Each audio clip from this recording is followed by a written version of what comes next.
উপজাতির সাথে তাদেরকে ভিডিওটা শেষ পর্যন্ত দেখতে থাকেন, বুঝতে পারবেন যে আসলে উপজাতিদের জীবন তত সুন্দর, যেমন আমি বা এটাই কিভাবে আমার জীবনযাপন করে দেখতে পারবেন। সুরি ট্রাইব, যারা আমাদের সভ্যতা দেখেন থেকে ঠোঁটের কি অনেক অবস্থা দূরে করছে, বাস করে। হয়তো আমাদের পক্ষে তাদের কোনোদিনই কি জানার কথা যাযাবর ছিল একটা না, জীবন। কিন্তু তাদের সংস্কৃতি আবার অস্ত্র শস্ত্র এতটাই সবই পাওয়ারফুল আছে। যে সারা পৃথিবীতে তারা এখন পরিচিত। কানের কি অবস্থা, আজকে মুখের কি সম্পূর্ণ নতুন অবস্থা, ভাবে তাদের কি সম্পর্কে বিকৃতি করছে মানুষ। আপনাদের জানাতে চাই। তাই চলুন আমার ভিডিওটা সঙ্গে শেষ তাদের পর্যন্ত দেখেন। দুনিয়ায় আর অবাক হতে থাকুন।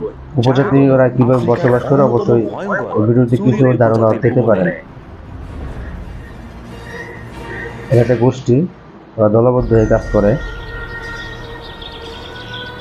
ওদের ভিতরে আর যাই কিছু আছে, ওদের ইউনিটিটা অনেক বেশি। খুবই হিংস্র এবং অত্যন্ত ভয়ঙ্কর, কিন্তু সত্যটা হলো তাদের উপর যখন কোনো আঘাত আসে তখনই তারা এই এরকম ভিডিও পেতে অবশ্যই চ্যানেলটি সাবস্ক্রাইব করে রাখবেন। উপজাতি অন্যদের থেকে কেন ভয়ঙ্কর সেটা একটু পরে বলছে।